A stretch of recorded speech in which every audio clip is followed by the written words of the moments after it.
Hello and welcome back to the Becoming Human AF podcast. I am your co-host, Steph. And I'm your other co-host, Steph Taylor. Today we are joined by a really special guest. All of our guests are special, but we've been really excited to have Marsha on. Marsha, I have tried to practice pronouncing your last name, but I'll just let you say it for us. It's Van Weinsberg. If you do it in 3 syllables, Van Weinsberg, then it's not as I can scary, do but that. don't worry. Everyone always asks that question, so no worries. Awesome. So how are you today, Marsha? I am great. How are you guys? Good, good. Good. You make it so easy. I have 2 Stephs. It's just Steph and Steph. It's Yeah, you can't forget our names. no, no. Um, so today, Steph, why don't you kind of tell the audience like what we're going to be talking about with Marsha today? I think it's super important. It really lends itself to the conversations that we've been having on this podcast. Yeah, well, I think number one, we have no idea what we're going to talk about because that's just how we roll, right?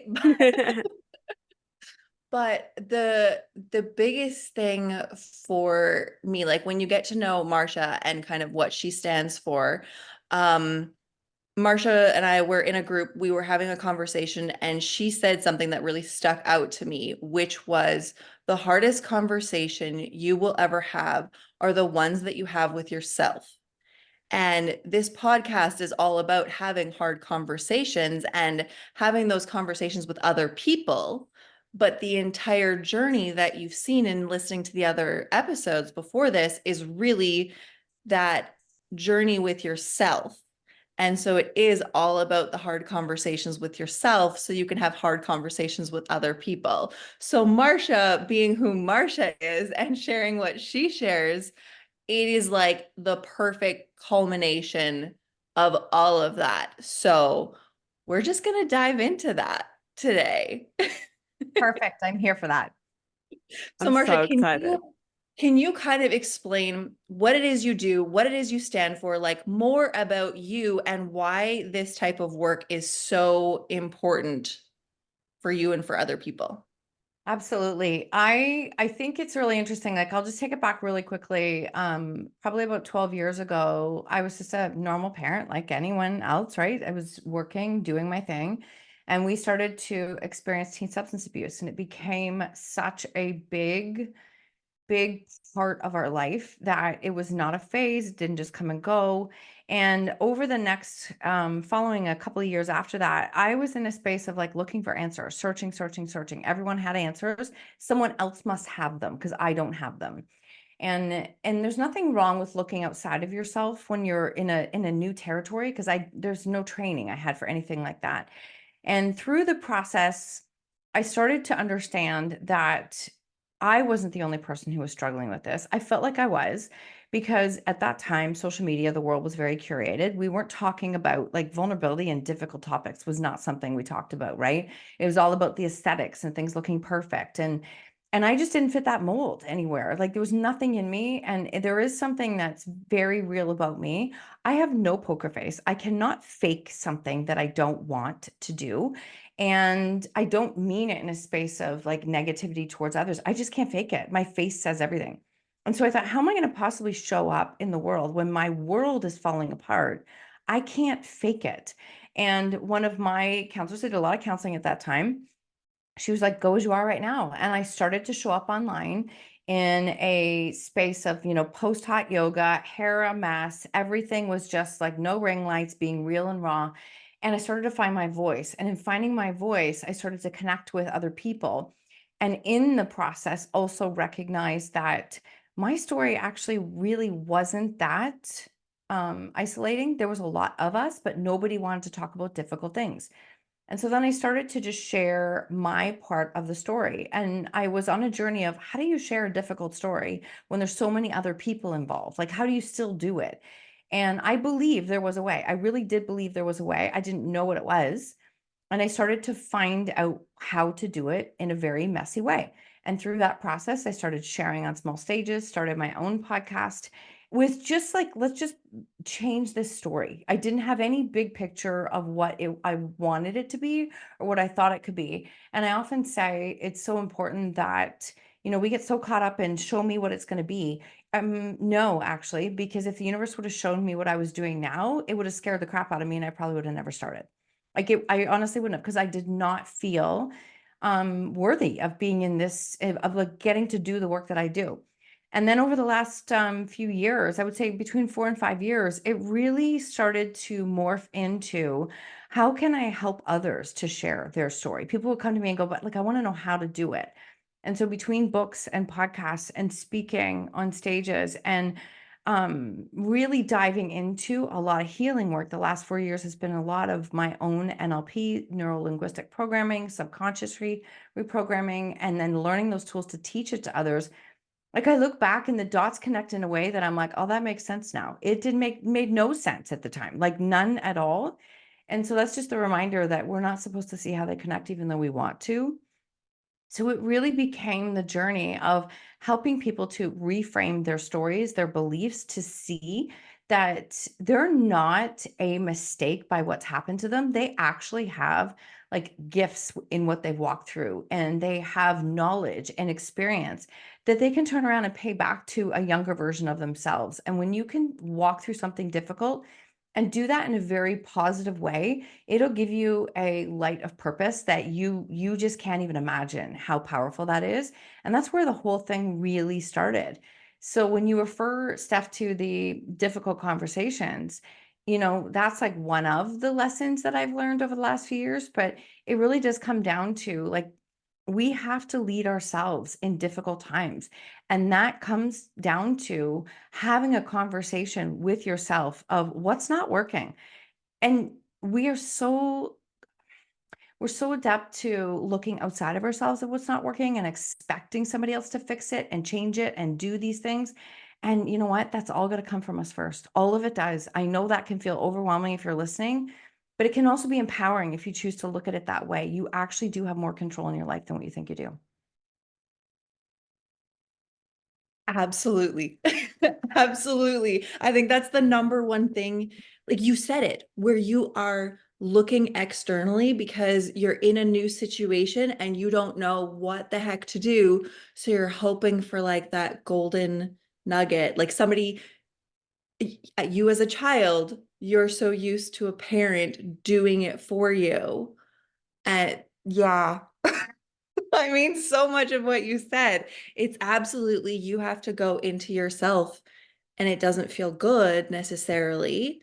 There's raw, there's goo, you have to confront your own ego in order to move forward and do the thing that actually is terrifying, but is also so incredibly right in order to get to where you don't even know what's coming for you in such a good way. In such a good way. Good Wow. but uncomfortable. Yes. Like not unlike this podcast, right? Yeah. Did we ever think that we would be doing something like this? And yet it's taken all of our goo and Yeah. turned it into this to have Yeah. these conversations. I love that you guys do this. I do. I think that, I mean, there's so much room for podcasters, and if there is, in my opinion, there's no better way to build confidence in your own voice, courage in yourself, than to actually just go do the damn thing. Like, it's like we spend so much time waiting to get ready, and we're never going to be ready. We're never going to be ready. And the lessons that we're learning on the path, we learn when we start doing. Like, we have to start doing first. And that's what you guys are doing. So I love that you're doing this. Thanks. Thank We you love so that we're doing much. it too. Yeah, I mean, just our first episode, I remember both of us being so tightly wound up. Like, so like, what if we say this and like people don't like it? Like, what if like this comes out and it makes me uncomfortable and then I can't articulate our words? And it was like, now we're at the point where it's like, okay, and Mm-hmm. like, And so what? mm-hmm. And it's just been so empowering to be able to talk through these things and to have the hard conversations and call each other out when we're not taking ownership. That's been a lot of fun. Yeah. That's a big thing. Like being able to call each other and ourselves out when we're not in ownership. Like It's so interesting when I look back because, my podcast is called Own Your Choices, Own Your Life, and ownership was a really big piece of my journey. And I didn't know how big it was going to be, but it is like probably the piece. And that's a space of, when we are busy taking ownership for everyone else around us, then we have nothing left for us. And then we sit in resentment and frustration. It's like, this isn't fair. When actually, if we would stop taking ownership for what everyone else is doing, we would have an abundance of energy left for ourselves. And that was a real turning point for me and my story and my kids. And it's still a lesson that I have to revisit regularly. Is I would sit in a space of going, is that my choice? Nope, that one's not my choice. That one's not my choice.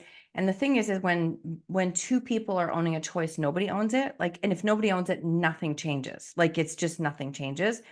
It requires us each to take our own radical responsibility and ownership for our own choices. And that also means having the difficult conversations with ourselves when it's like, oh crap, it's actually not my kid's fault that I was completely out of shape, lost myself, gained 30 pounds, didn't have any time or energy for myself. It was because I didn't make myself a priority in the process. And then when you shift that conversation and you actually start to put that energy back on yourself, you have this moment of I'm proud, I'm doing this. This is great. And then the world around you blows up because everyone else is like, wait, why aren't you taking charge of this? What, you always do this. So it's when you put those boundaries in place. I see it all the time with clients and they're so proud of themselves. I'm like, okay, now I need you to get ready. Cause can I swear on your show? 'Cause, Oh yeah. yeah, shit's going to hit the fan everywhere around you right now. Cause you're doing it, which is great, but you're disrupting the norm of everyone else around you. And they're not going to understand what's happening. And that's what always happens. And so then if you're not solid in that grounded space, then you're going to be influenced by everyone else's opinions. It's like, oh, okay, right, I'm supposed to do this for everyone else. And it's a really messy message that I think I'm not blaming our parents. It's what they learned. It's what they learned and it's what they did. And they passed that to us because that was norm, right? That was norm. And I've said that even to my own mom, I don't blame you at all because this is just what everyone, all those generations were taught. And the challenge is that we're not then teaching our kids to think for themselves because God forbid, we won't let them, we won't let them make the mistakes. And so it's this ripple that is continuing to happen. And it's crazy because we're all miserable in the process and it's not changing anything. So it makes absolutely no sense. None. Yeah, that I love that you said about when you're having the conversation, you end up building resentment because you are not owning your choice in the matter. You're Mhm. kind of going, oh, it's because of somebody else that's happening to me. Yeah. Even though when you look at the situation, and I literally had this conversation with myself yesterday because I could feel that anger and that resentment and the tears coming up. But when I went, but hang on, what can I do in this? Mhm. The actions that I would need to take are completely out of the norm for me. They are what I want to be able to do, but it's been so long since I've done them that they're incredibly uncomfortable. Mhm. But I have to it's easier for me to blame somebody else for my situation versus taking that action and learning those new skills, learning that new pathway, thinking differently, and actually owning Mhm. that I am the creator of my own life. So I can choose the negative, blaming somebody else and having absolute resentment, or I can do the uncomfortable growth and who knows what's going to result from it. But I will probably feel more powerful having done it. But then, like you said, shit's going to hit the fan because you are doing something different than what people expect. And in this situation, I know already that shit is going to hit the fan. And to prepare for that, even though I might be knocked off a little bit, yeah, you got to be firm in you are making a new choice for yourself. And I appreciate you sharing that, because that's that's the process. If you're listening to this, that's the process that it takes. Like this, like making a decision and going, okay, what's the follow? How can I choose this? How is it going to look? What do I do? Not overthinking, but just recognizing that there's a process to it. And if I can share a little bit about how our mind works and how our subconscious mind works, like we will always choose the discomfort that we know, always, because that keeps us safe. We know what that feels like. It's familiar to us. And you might be saying, but that's ridiculous. I don't want that. So why would I choose that? Because your subconscious mind's job is to keep you safe. It's its number one job, and you're built for that. So to choose when you're in a crossroads, you will 95% of the time, you will choose the discomfort that you know, because it feels safer than that. I don't know what this is over here. This is unknown to me and it's scary. And there's a lot of repercussions, and I don't know how that's going to affect. So it requires that, like, every time I get to that point, I'm like, oh, we're at the crossroads again. Right. And if I can consciously choose a different decision than what I did before, that's how we start rewiring. That's how we start repatterning. That's how we start. And it requires doing that hundreds and hundreds and hundreds of times, because I don't ever want anyone to think, okay, so if I choose that, my life changes. Oh my God, no. Like, get ready to choose it multiple times a day. And that's the piece of it, is it, like, it takes the repetition. Your subconscious mind needs repetition. Why? Well, I'm 54 years old. I spent probably 53 years choosing the other way. And so it's rewiring and undoing, and it's a process. And when you start to really be in that space, you recognize, like, the only thing that I can control is me. It really is the only thing I can control is me. And so how about I double down on me and taking care of me and listening to me and getting to know me, so that I can make better choices when these roadblocks come up, because they're going to keep coming up. Like, shit will hit the fan every single day. I'm the first to say it. I'm going to be like, I'm positive. And I'm also like, it's going to hit the fan every day. You get to decide how you're going to show up and handle it. Okay, this is Steph. This is we have had this conversation so many times, the spiral. And one of the first, like, when you're in a situation and it is, 50 years you've been acting like this, it can be so hard to change, even to be aware that you need to change. Yep. So it is like peeling that onion, that spiraling, where the situation comes up over and over again. And you get to the point of just simply being aware. You can't figure out how to change it yet. You know that you kind of want to, but you're just aware of the situation. That in and of itself is growth. Yep. That in and of itself is part of the journey I think of that's the going, hardest part. yeah, The yeah, awareness is the hardest absolutely. part, because once you become aware, I think, of the situation, you have two choices. You can either spiral out and turn this into, I'm a victim, this sucks, my life sucks, it's that person's fault, I hate what's going on, and you can sit there, nobody would really blame you. Or you can choose to have that hard conversation where you take ownership of what's going on, and you take ownership of the choice to make things better. Like, either way, it's a choice. I love that you said that. And you're right. The awareness, where humans make the biggest mistakes, and I did this for a long time. We have awareness, and then we almost always follow it up with shame. We almost always follow it up with, like, here's the awareness. It's like, oh my God, how am I back here again? Like, this is ridiculous. Why are you doing this? And the second you drop into shame, you keep it alive. Like, you're feeding it. You're actually feeding the like the weed, the whatever it is that you want. You're feeding it in a way that you don't want to. That's not the results that you want. So it requires a second level of awareness again, of like, oh crap, I just dropped back into shame again. So now how can I choose something different? Because there's no need to shame yourself for following back into a pattern that you've done 95% of your life, because you already know you fall back into it. So it's like, you don't need to shame yourself for it, because that's actually the norm.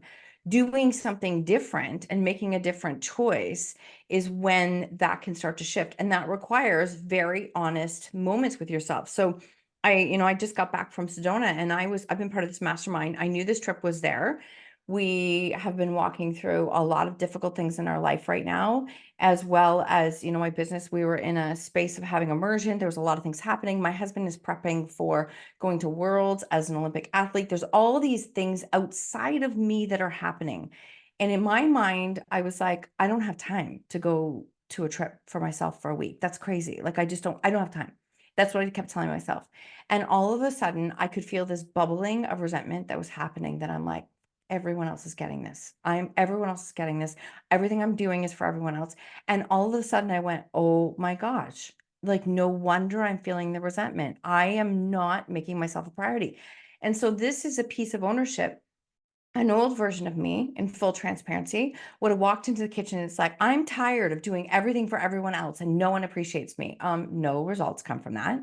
And instead I went, you know what? I am feeling this level of resentment because I'm doing everything for everyone else. And it's not your fault. It's that I'm allowing this to happen. I need a timeout for me. I need to go to this trip. Once I'm there, I just need a week for me.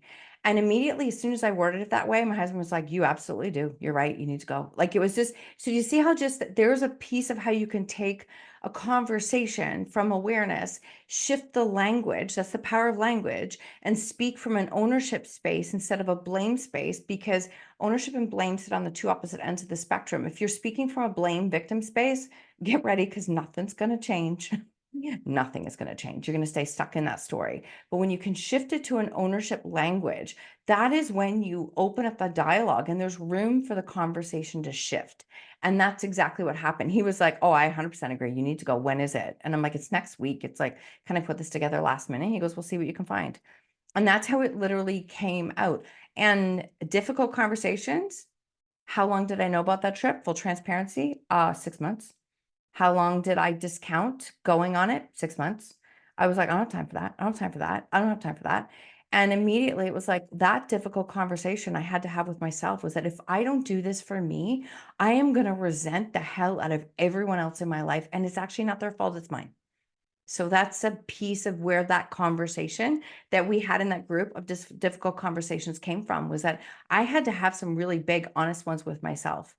And in my containers and in the work that I get to do, which I am beyond blessed and grateful to do, I pour a lot into my clients, my members, and I wouldn't change a thing.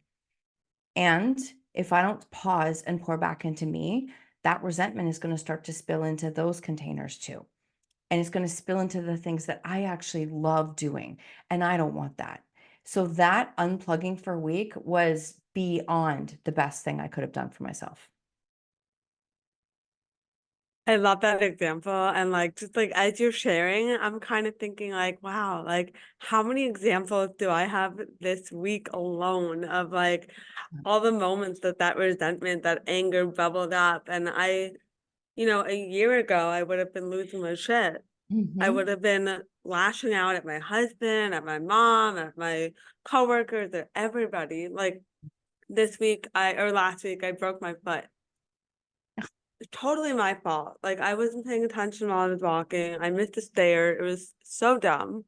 But like this time around, instead of blaming everybody else, instead of blaming the city of New York for having slippery steps, or blaming, there was literally nothing to blame except for me. But this time around, I recognized that. And although I was super frustrated with, I mean, there were moments in the last week where I was mad that I couldn't go into the office. I was mad that I couldn't go to the concert I was planning to go to because of my foot. Like, I was mad, but I have been able to, over the last week or so, respond to this resentment and this anger, so much better than I would have in the past, Beautiful. because I've just owned the fact that, I can either be a victim and cry about it, or I can do my best to live my life anyway and not make it anybody's fault. Yeah. Not be angry at myself, like shit happens, this is life. But where was I going with that? I completely lost my train of thought. Well, first off, I'm sorry you broke your foot. I'm proud of you for the way you've shifted it. And Yeah. that's actually one of the questions sometimes when I catch myself in that like resentment, anger, like frustration, blame, is in a space of, okay, wait, this isn't happening to me. What is this teaching me? What is this teaching me? Because I don't, this is my own opinion. I don't personally love when people say life is happening for you. I think that is a really toxic thing to say to somebody. I can't even tell you how many people used to say that when our kids were younger and life was a gong show, and they're like, "Oh, this is happening for you." And I'm like, "Shut up." Like, seriously, that's a really nasty, nasty, passive aggressive thing to say to somebody. And how I have learned to shift that is like, what is this teaching me? What am I here to learn? How can I Yeah. shift this? And again, you know what? It's interesting because I don't think I've ever realized that until now. That is now coming from a space of ownership. I'm asking, like, what is this teaching me? What am I here to learn? As opposed to this is happening to me or Yeah. for me. It feels really toxic. Like, oh, this, you broke your leg. That's happening for you. It's like, what Yeah. an awful thing to say to somebody, in my own opinion. A lot of people still do it, but I like Right. flip it and say, what is this teaching me? What am I here to learn? I like that so much because yeah, I mean this week I could have turned this into my summer's ruin, but Mhm. like I said, I had moments of just anger. I was like, And you're this allowed, sucks. right? You're Yeah, allowed. yeah, 100%. yeah. So I think like just to answer your question, like off the top of my head for myself is this is teaching me gratitude. I mean, um, I'm grateful that I didn't fall down all the stairs and break my face. It could have been so much worse. I'm Yeah. grateful that I'm not in crutches. I'm in a boot for 3 more weeks and it sucks and it's hot and I'm bored as hell at home. But maybe this is time to recharge and that's time that I needed. It's powerful. Um, I'm grateful that, my husband gets to step up and take care of me. Mhm. Kind of grateful for that. That's nice. That's nice. Um, and I'm grateful that my body is strong enough and healthy enough that I can still walk around and do my thing. I'm a little slower, but it's okay. So I guess what this is teaching me is gratitude of all things. That's beautiful. That's beautiful. It's really powerful. Like that's a really powerful space to shift to Hmm. for yourself because no matter what, it's still happening, right? Like it's the thing is like we can't change what is happening to us. We can change how we respond to what is happening to us. And I Yeah. think that is such a piece because again, back to ownership, how can I handle this? How can I respond differently? Because I can't change what's happening. It's outside of my control. It's so much is outside of our control, but how we respond to it. And I always refer back. I had a counselor many, many years ago who said to me that for every fight you're invited to, you can either throw gas or sand on it. And your response is throwing gas or sand on it. So I was great at gas. Holy, could I throw gas on a fire? Like this fiery redhead, Aries, like stubborn, masculine was like, I lived in fire until I hit a point that it's like, okay, I'm throwing fire on everything. I'm taking on every single fight that's happening. I have no energy left for me. I'm resentful as hell and I'm pissed off at the world for it. Like my way's not working. It's not working. And that's when it started to become that I can learn how to respond. And when you respond to life, you save your energy, right? You save it. And actually, it's interesting because when you learn how to respond, you start to recognize that, oh my God, half of the things, like 90% of the things I was fighting were never mine. They were never mine at all. And that's that ownership piece it comes back to. Yeah, absolutely. It truly is. What story are you telling yourself about whatever it is? So like Steph, in your example, in the past, you would have gotten so frustrated by it and angry and resentful about all the things because you're telling yourself the story of all that you're missing out on, or like, whatever, how your life has changed in such a negative way, versus sitting back and going, okay, what can I learn from this? What can I now be doing that I didn't have time to before? That now this gives me the space to receive whatever it is. When you change that story, you change the feeling inside from like anger and resentment to excitement or empowerment or whatever. Like, isn't that so fascinating Oh, it's how amazing. our minds just literally change our view on life? And It's It's it's and wild, accomplish. yeah. it is. I I swear, if people understood the power of their thoughts, they would like, I say that, and I've been saying it big time. They would double down and like double down on like what they're thinking, what they're saying to themselves. Like you would double down on that work if you understood how powerful it was. Like this is dictating what is happening in my life. I'm not that person who talks all about manifestation because that's just I don't, it's a long story. But I feel like we are creating our world. We are creating our world, and we are creating the opportunities in our world and the people who come into our space, right? Because if we don't have those ownership conversations, how often, I've done it, how often have you found yourself in a space where it's like, why does this keep repeating itself? Why do I keep having this kind of person in my life over and over? Like, seriously, what am I doing? I did that this year with clients. I actually openly say, like, there were 3 clients that we had to let go of. And I finally went, because I had a moment of anger and frustration. I was like, okay, what am I missing that keeps coming into my space? Like, what am I not seeing? Because I'm saying yes to things that are not a great alignment for me. So that's what happens, is like we will continue to repeat the lessons over and over and over until we interrupt the pattern and say, wait a minute, this is like, I'm the common thread here. I hate to say it, but that's the ownership piece, right? Not blame. It's just ownership. I'm the common thread of this that keeps Yeah. happening. So how can I change this? I feel like it really does start with that conversation with yourself. I mean, it's like it really like that is that kind of closes out the chapter where like shit's hitting the fan, things are going bad, and it's a new beginning. Mhm. Like just going back to my foot example really quick, and then I'll stop talking about it because I need to stop. Um, but like it is such a clear before and after of like when I had that conversation with myself versus like before I had it, I was just shoving my feelings down and like I didn't want to be angry about the situation because I'm like, it's just a foot. That's what I kept telling myself. It's just a foot. Stop whining. Like other people have it worse. I kept saying that. And my energy was just so like I was like white knuckling my way through everything. I was pissed off. Everybody could feel it.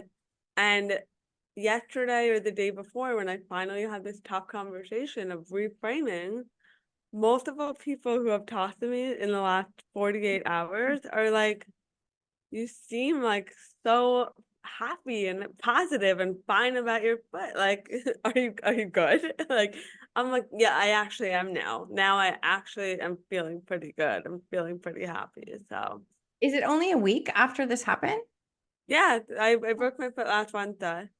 Okay, so please make sure you are really, like, you need to Yeah. be so proud of yourself, because that's a really fast turnaround when you think about what you've gone through in the last week. And that's the other thing, I think, as humans, we don't spend enough time celebrating our wins and the growth that we have. So I just really want to take a second to say, like, make sure you do that, because the other thing that happens is people in your life are watching.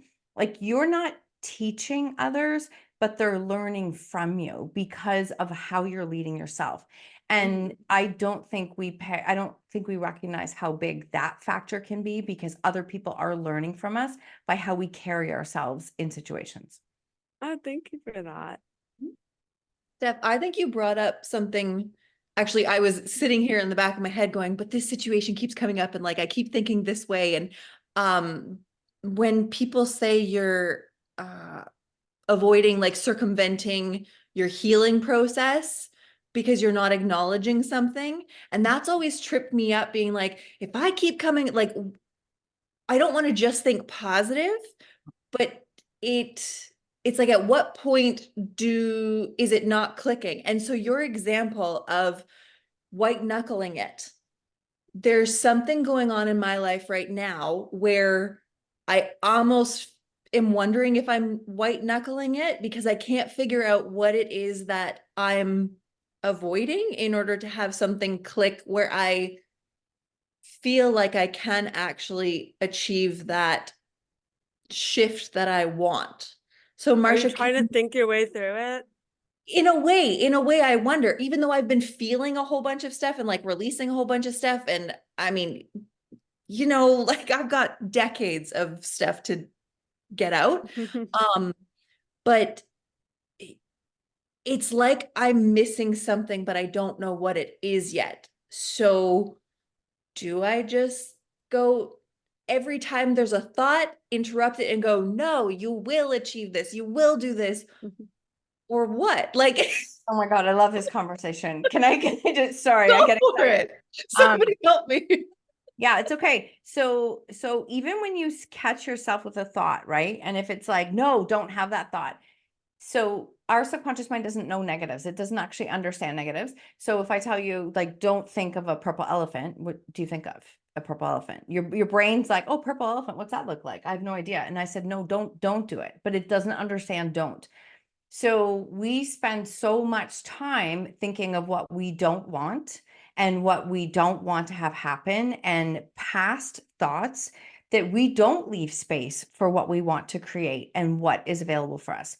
So here's a quick thing on just understanding like our thoughts and our beliefs, right? So in the healing space, in the online spiritual space, there's a lot of talk about, limiting beliefs, and there's still some really toxic conversations happening. There really is.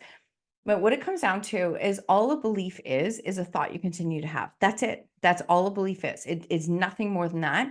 And we have 60 to 80,000 thoughts a day. 80 to 90% of those I had from the day before, and 90% of those are negative.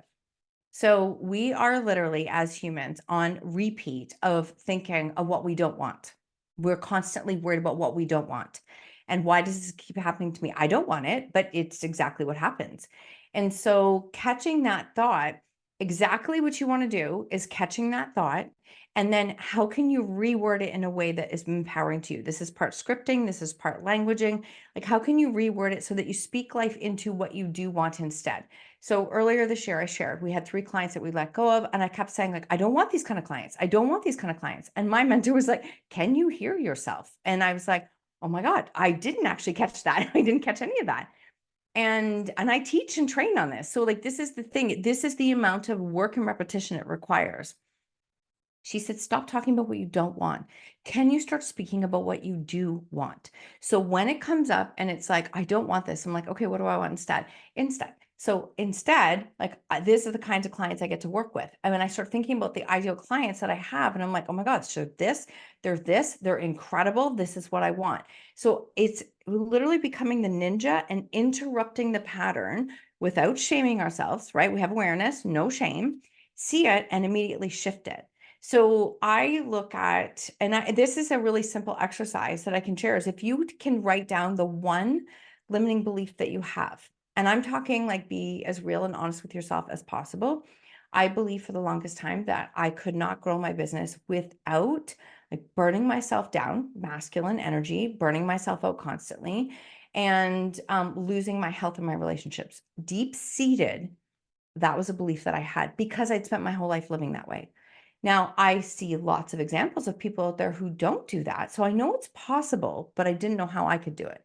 And so when those thoughts and the energy popped up that I can't do it this way, immediately it was like I shifted it to a languaging sentence that spoke to what I wanted to create instead. And so for me, the sentence was, I've done this twice. Here's one example, is that as my relationship, as my business grows, my health and my relationships thrive. I get to have it all. So it's like, okay, now I have to keep pushing. I've got to work hard. I'm like, no, as my business grows, my health and my relationships thrive. So that means that every time I have to make a decision, I'm like, does that allow my health and my relationships to thrive? And if it's a no, then it's, oh, not right now. Not right now. That means I'm going to say no to that, not right now, because I'm all about my health and my relationships thriving. And so that's a piece of how you can shift that languaging. And then the other one, with a few years ago, when I was in a space of constant burnout, my health was an absolute mess, is I would say, I'm just thinking, because I know it off by heart, I had it everywhere in my house, is the more I rest, the more I play, the more I earn. Like, my desires met with ease and grace. And I would say that, like, the more I rest, the more I play, the more I earn, my desires are met with ease and grace.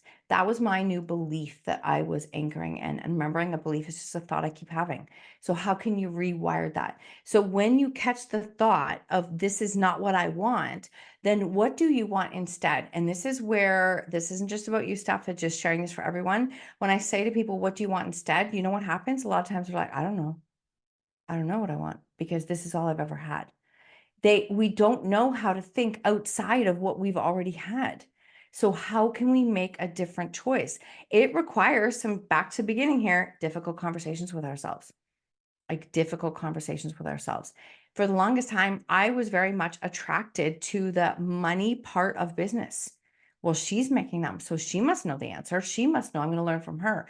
And it took me down a path that I think all of us have been on some point in our journey, where it's like we're spending money, we're putting it into things, we're not aligned with that person. And it's like, wait, what do I actually want? And for me, it wasn't about money. It's that I believe that I can have my relationships and my health. They can thrive while my business grows. That means I'm going to learn from people who are doing that, people who have those similar values, people who are in that energy and in that alignment. I'm not as distracted by things online because I look at them like, nope, that's not how I want to learn.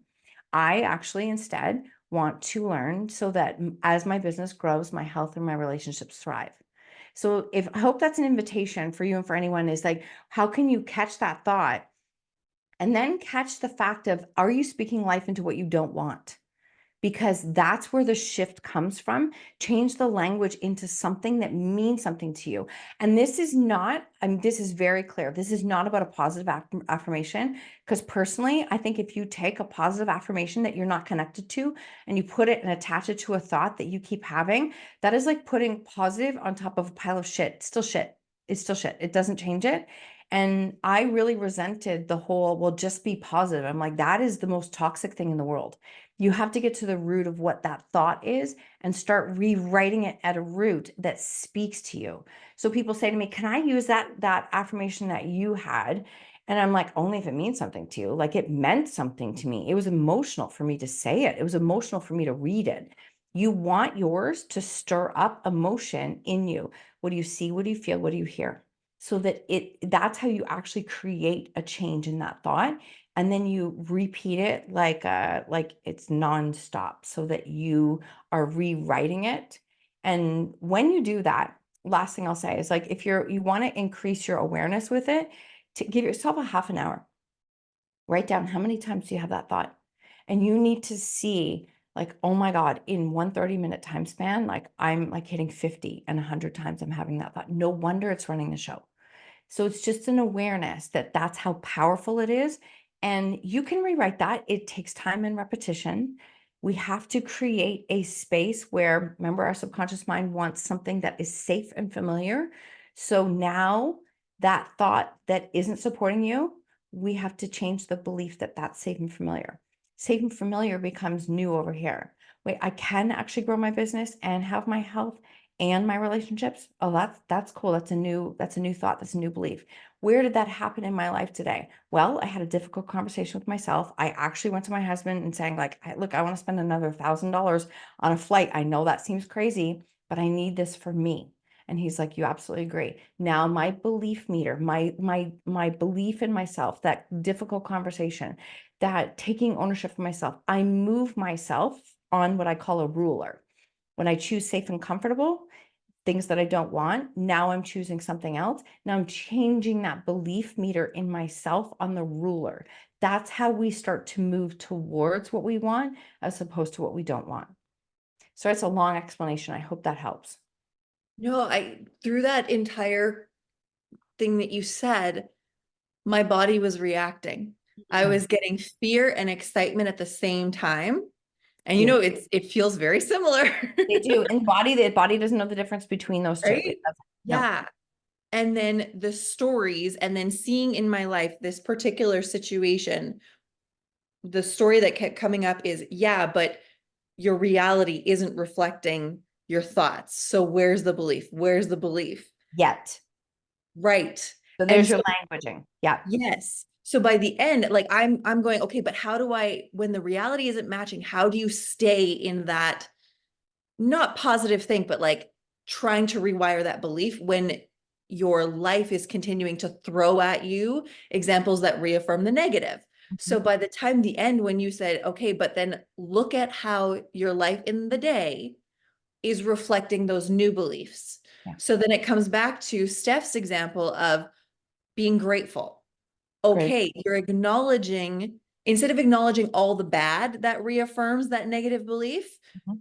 your choice is then to go, okay, but where's the new examples? What are the little pieces in my life that actually prove that this new belief is real, is actually, and that starts so tiny sometimes, but then it continues to grow because the purple elephant, you will begin to see it. And that's where the rewiring belief comes in, because you do actually believe it then when you see it. Seeing is believing. That whole It's really hard to believe it when you can't see it. Yes. But that's the exact time you have to start to believe that it's possible. You have to believe that there is another possibility for you.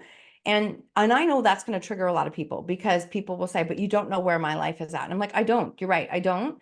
And I can tell you that there was a time 10 years ago, I didn't even think I'd be here anymore, let alone doing this work. So really, we train our subconscious mind to look for what we tell it. If we're like, oh my God, all this debt, all this change, all these people, all this, like, that's all we keep saying. And if we can rewire it in a sense with repetition, that this is what I'm doing instead, like, I get to choose these things, I get to say yes to these things. And then I really think the big piece, I take this from Corlin too. This is actually was a big shift for me. Instead of gratitudes, I don't actually call them gratitudes, because I think sometimes gratitudes can be very fluffy, in a sense that it's like, oh, I'm happy about this. I'm happy about this. I'm like, I don't mean any of that. That's not real. And I can't fake it. I've got no poker face. Yeah. And so instead, I will write down my wins. What did I do Yes. differently today that I didn't used to do? Like, this old version of me would have never done it this way. Those are wins. And I think we are responsible for stacking our own wins so that we can see the growth and change that we've had. That's up to us. No one else is going to do that for us.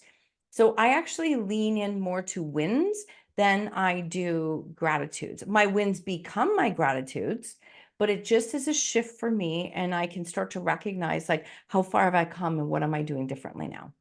I love that reframe completely, because like you said, gratitude kind of feels fluffy and like unicorny type Yeah. of thing, Care Bear, versus the wins are like, no, confidence, Exactly. celebration, like I'm the shit, I Mhm. got it. So Yep. it builds a whole different level of empowerment, And ownership. You're really taking ownership of how you're changing stuff.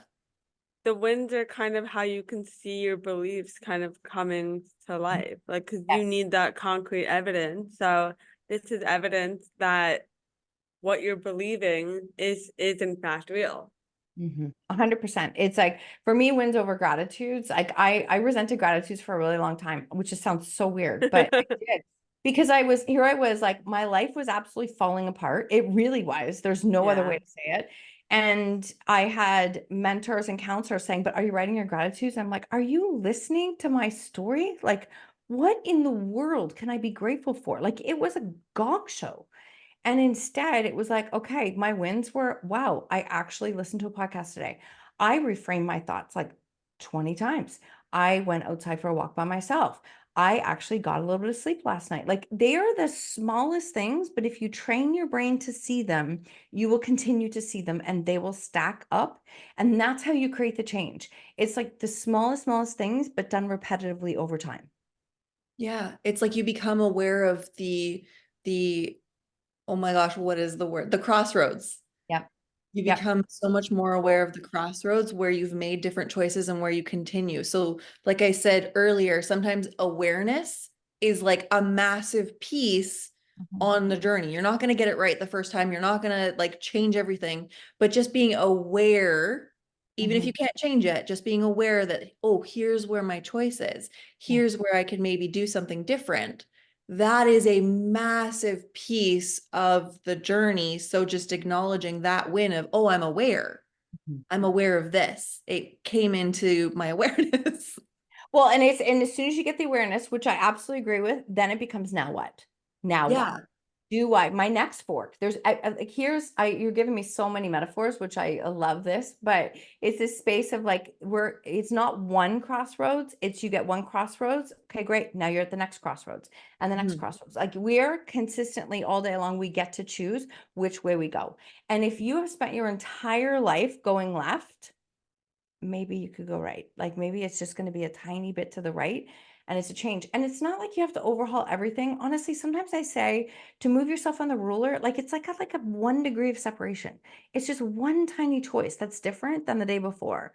And all of a sudden, then you take inventory. It's like, okay, that actually feels better. Like I feel like I'm in a space of empowerment. That feels better.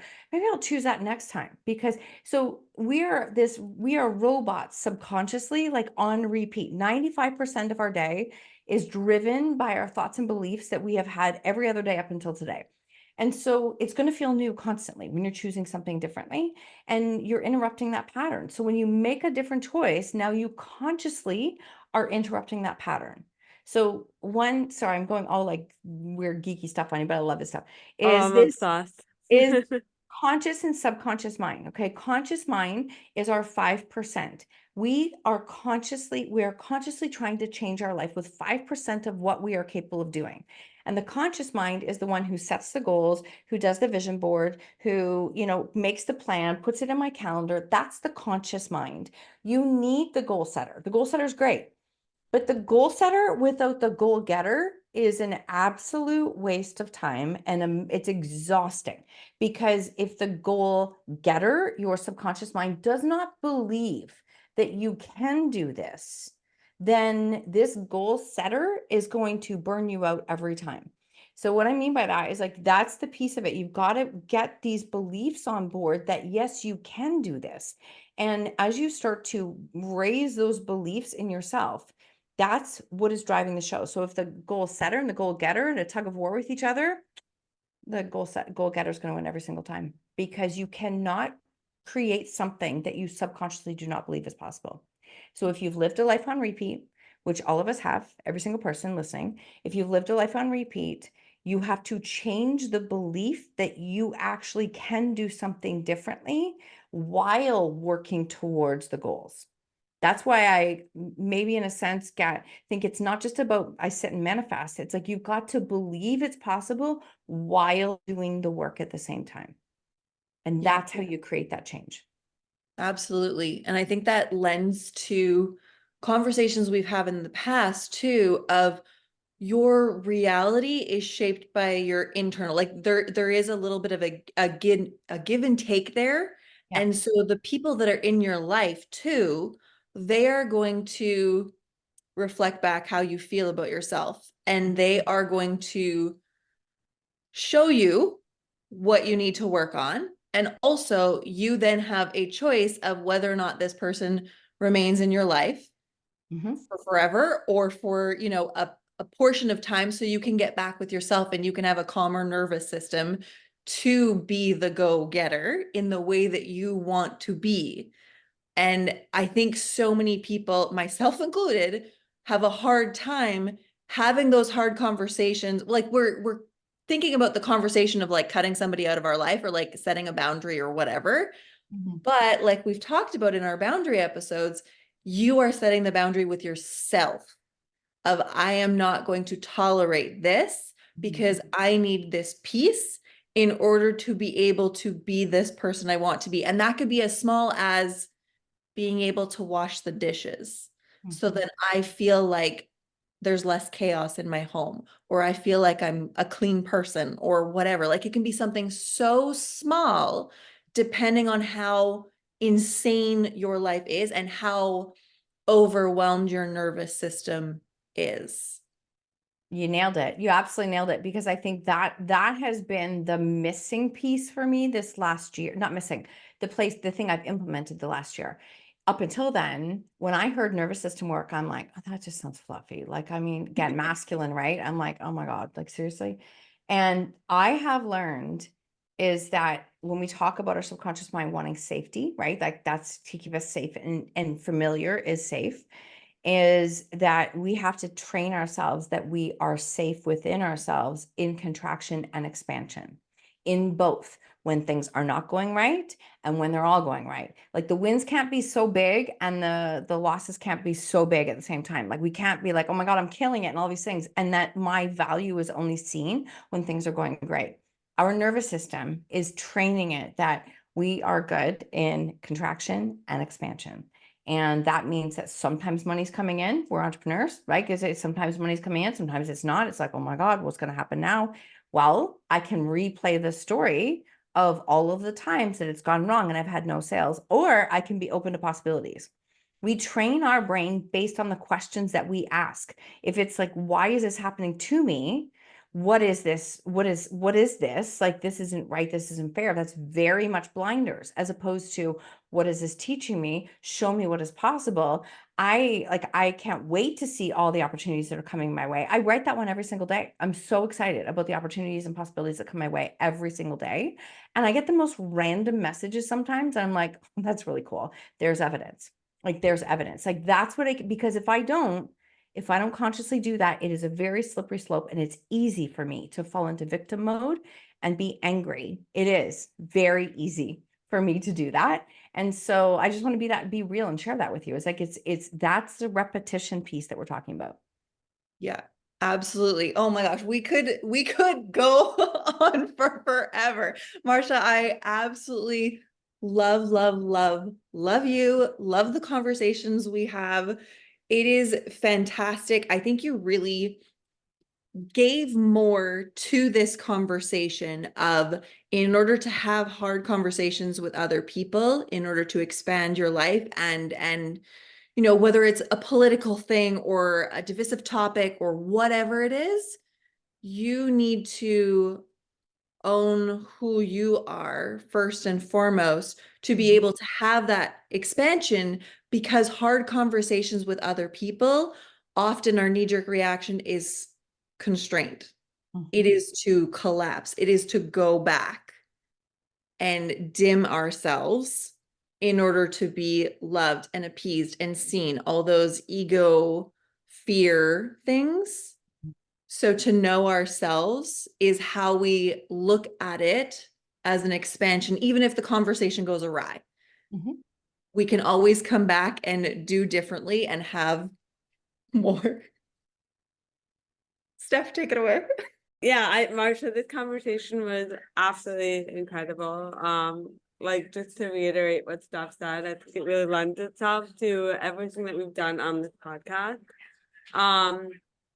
I have, like, my mind is just going in a pretzel per usual.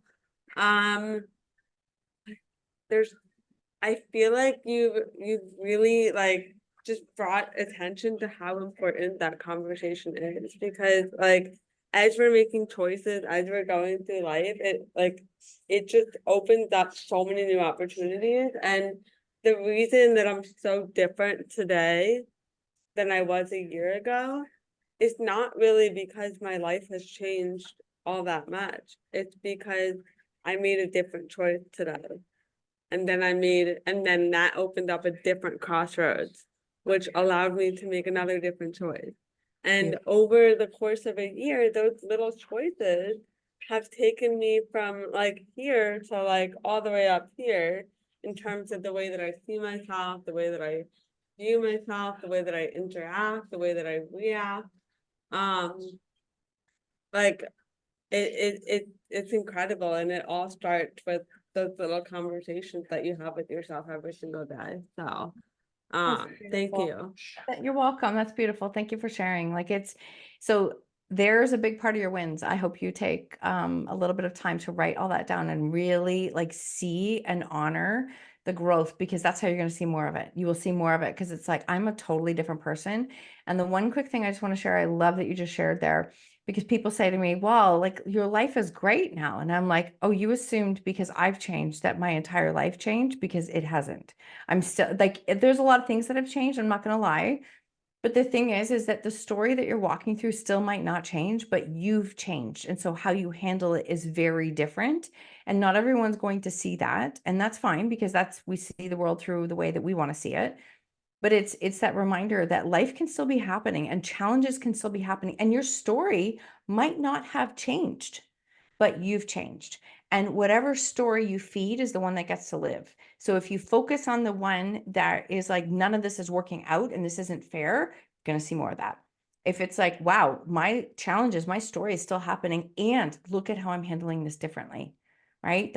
We're such a culture where it's like that feels ego driven to say that. It's not. Because if you don't recognize your wins, no one's going to be able to point them out to you because you won't see them. You won't see them. So I love that you shared that. And I just wanted to say that, like, really take a moment, and for both of you, like, look at how do I do things differently now than I would have a year ago. And man, that's a lot of growth I've gone through, and I'm so proud of that. So imagine what else is to come.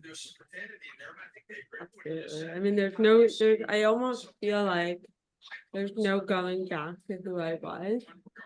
And I don't have a problem with who I was. I'm just excited for where I'm going. Yeah, I think it's a really good reframe.